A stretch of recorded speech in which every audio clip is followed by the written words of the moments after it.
Guys आप सभी का इस नई वीडियो के अंदर वेलकम है। आज की इस वीडियो के अंदर धमाकेदार स्ट्रक्चर पे मैं बात करने वाला हूं। आइए स्ट्रक्चर क्या है देखते हैं। देखो यहां पर gate ready two plus V1 plus object है। देखो ये स्ट्रक्चर वहां यूज करेंगे जहां हिंदी के सेंटेंस में लास्ट में ने के लिए तैयार हो जाओ। जब भी ने के लिए तैयार हो जाओ हिंदी के लास्ट में, तो आप ये स्ट्रक्चर का यूज करेंगे, आपका बहुत अच्छे तरीके से सेंटेंस बनेगा। ओके चलिए देखिए, ध्यान दीजिए। लिखा वहां जाने के लिए तैयार हो जाओ। एक चीज मैंने ये लिखा, वहां जाने के लिए तैयार हो जाओ। जब भी ने के लिए तैयार हो जाओ तो गेट रेडी आंख बंद करके लगा देना। उसके बाद V1 लगाना। V1 का मतलब वर्ब यानी काम, जो काम होते हैं ना वो लगाना। जैसे कि देखो कम माने आना होता है, गो माने जाना होता है, रीड माने पढ़ना, राइट माने लिखना। ये सारे काम है। आना जाना पढ़ना लिखना ये सारे क्या है? काम है। रिमेंबर याद करना काम है। इट खाना काम है। प्ले माने खेलना ये काम है। स्माइल माने मुस्कुराना ये काम है। वांट माने चाहना ये काम है। नो माने जाना, टीच माने पढ़ाना, ये सारे क्या है? काम है। ये सारे काम आप हम सभी लोग करते हैं। बात समझ में आ रहा है? तो ये सारे काम है, तो हमको करना है क्या कि V1 की जगह पर जो काम दिया गया है वो काम लिखेंगे। क्लियर? जो एक्शन दिया गया है वो एक्शन लिखेंगे। फिर आपको ऑब्जेक्ट लिखना यानी अदर वर्ड्स लिखनी है। बात समझ में आ रहा है? चलो इसको अच्छे से समझते हैं एक सेंटेंस के माध्यम से। यहां पर लिखा वहां जाने के लिए तैयार हो जाओ। ध्यान दीजिए, ने के लिए तैयार हो जाओ। फिर ध्यान दीजिए, ने के लिए तैयार हो जाओ। जब भी ने के लिए तैयार हो जाओ तो आपको गेट रेडी टू का यूज करना है। किसका यूज करना है? गेट रेडी टू का। तो हम यहां पर लिखेंगे, सबसे पहले लिख देंगे यहां से यहां तक की इंग्लिश लिख देंगे गेट रेडी लिखा। उसके बाद टू लगा दीजिए। लगा दिए। अब देखो कौन सा काम है, ये तो हो गया यहां से यहां तक का। अब कौन सा काम है? जाने का काम है। किसका काम है? जाने का काम है। तो जाने को हम इंग्लिश में कहते हैं गो। मैंने गो लिखा। अब अदर वर्ड है यहां, वहां है। वहां का इंग्लिश क्या होता है? देयर। हम देयर लगा देंगे। बात समझ में आया?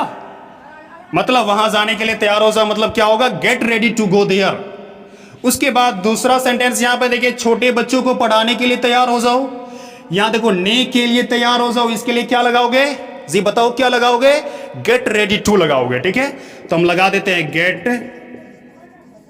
Ready to. उसके बाद पढ़ाने के लिए, पढ़ाना को इंग्लिश में कहते हैं टीच।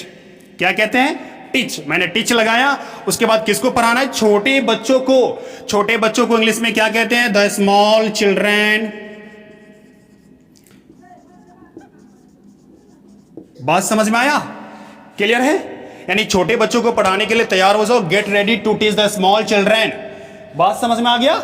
चलो ठीक है। लेकिन किताब पढ़ने के लिए तैयार हो जाओ। जब भी लास्ट में आपको ने के लिए तैयार हो जाओ तो आप इस तरह के सेंटेंस को यूज करेंगे, गेट रेडी टू लगा के, फिर V1 लगाएंगे, फिर अदर वर्ड लगाएंगे। बात समझ में आ रहा है? यानी इसी तरह से आप हजारों सेंटेंस बना पाएंगे। जैसे वहां जाने के लिए तैयार हो जाओ, get ready to go there. यहां आने के लिए तैयार हो जाओ, get ready to come here. झूठ बोलने के लिए तैयार हो जाओ, get ready to tell a lie. सच बोलने के लिए तैयार हो जाओ, get ready to speak the truth. जी, हिंदी बोलने के लिए तैयार हो जाओ, get ready to speak Hindi. मुस्कुराने के लिए तैयार हो जाओ, गेट रेडी टू स्माइल। बात समझ में आ रहा है? यहां सड़क पर दौड़ने के लिए तैयार हो जाओ, get ready to run on the road. बात समझ में आ रहा है? बात समझ में आ रही है? इस तरह से आप हजारों सेंटेंस बनाएंगे और जितनी प्रैक्टिस करोगे उतना आपका इंग्लिश में चार चांद लगता जाएगा। मतलब practice makes a man perfect. English में यही चीज है। आप जितना प्रैक्टिस करोगे उतना परफेक्ट बनते जाओगे। तो प्रैक्टिस करना बहुत जरूरी है। जितना प्रैक्टिस कीजिएगा उतना बेहतर होगा। ठीक है, तो आप जो है, आपके लिए मैं एक टास्क दे दूं कि लिखने के लिए तैयार हो जाओ। ये लिखने के लिए तैयार हो जाओ। लिखने के लिए तैयार हो जाओ का अगर आप समझ गए होंगे, ये स्ट्रक्चर समझ गए होंगे, तो लिखने के लिए तैयार हो जाओ का एक सेंटेंस बनाइए और कमेंट बॉक्स नीचे है वहां जरूर दीजिए। ये देने से आपका नॉलेज ही बढ़ेगा। ओके, और मुझे भी पता लग जाएगा कि वास्तव में आपको समझ में आ रही है। और इस तरह की और भी वीडियो अगर पाना है तो आप नीचे कमेंट बॉक्स में जरूर कीजिए कि सर इसी तरह का सेंटेंस बनाइए, इसी तरह की वीडियो बनाइए। मैं आपको रेगुलर देता रहूंगा और आप इंग्लिश बहुत अच्छे तरीके से सीख पाएंगे। So practice makes a man perfect. याद रखिएगा, प्रैक्टिस जरूर कीजिएगा ताकि आपकी इंग्लिश स्ट्रांग होती जाए।